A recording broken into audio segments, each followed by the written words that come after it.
আজকে তোমাদের একটা নতুন জিনিস দেখাবো।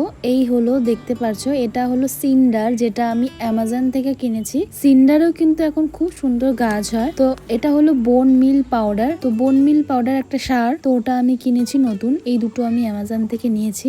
আর এটা হলো আমার অরেঞ্জ গাছটা, দেখো কত সুন্দর অরেঞ্জ হয়ে রয়েছে। তো এই হলো আমার গাছগুলো মানে আমি কয়েকটা নতুন গাছ কিনেছি, যেগুলোকে আমি সিন্ডারে লাগাবো। তো সিন্ডার দিয়ে তোমরা শুধু গাছ লাগাতে পারো, শুধু সিন্ডারের মধ্যে গাছ লাগাতে পারো। আমি বেসিক্যালি এই জবা গাছটা সিন্ডারে ট্রাই করবো অ্যাকচুয়ালি। তো আমার কাছে মোটা সিন্ডারও আছে, এটা হলো মোটা সিন্ডার। আর যেটা তোমাদের প্রথমে দেখালাম সেটা ছিল একদম ছোট সাইজের। তো প্রথমে টবের মধ্যে আমি মোটা সিন্ডারটা দিয়ে দিয়েছি। তারপরে এখানে দেখো সিন্ডারের মধ্যে আমি একটু মাটি মিক্স করেছি, আর এখানে ওই সারটা দিয়ে দিয়েছি, যেটা এই যে বোন মিল পাউডার, ওটা দিয়ে মিক্স করে এর মধ্যেও কিন্তু তোমরা গাছ লাগাতে পারো। এই দেখো অলরেডি আমি একটা গাছ লাগিয়ে ফেলেছি। এই গাছটা আমি শিলিগুড়ি থেকে কিনে নিয়ে এসেছিলাম। ভীষণ সুন্দর ফুল, দেখো একদম গোলাপের মতো। আর শুকনো ফুলগুলোকে আমি এখানে কেটে পাত দিয়ে দিয়েছিলাম। তো আজকের মতো সবাইকে বাই।